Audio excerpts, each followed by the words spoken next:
bago pa lang nag-aaral maggawa ng motor mga boss, gusto nyo maglinis ng karburador, ganyan lang magbaklas mga boss. Oh.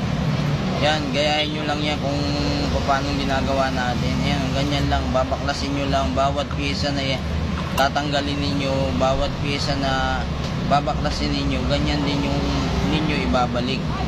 Ayan mga boss, oh, kung makikita nyo, yan, tinatanggal natin lahat para makita ninyo kung paano baklasin, paano linisan. Pwede nyo hugasan yan mga boss. Pagkabaklas ninyo lahat nyan, pwede nyo hugasan. Hugas para malinis. Pwede kayong gumamit ng carb cleaner, pwede kayong gumamit ng gasolina, depende sa inyo mga boss. Mas maganda may hangin, mas maganda yung may hangin yung paglinis ng ano natin. Ayan mga boss, oh, ganyan lang magbaklas ng karburador.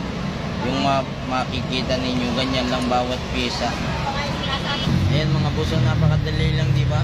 Simple lang. Kung gusto nyo maglinis ng karburador at ikaw ang may-ari ng motor, lagi nyong ilagay sa isip nyo na kaya mong gawin yan. Hindi mo na kailangang ibayad.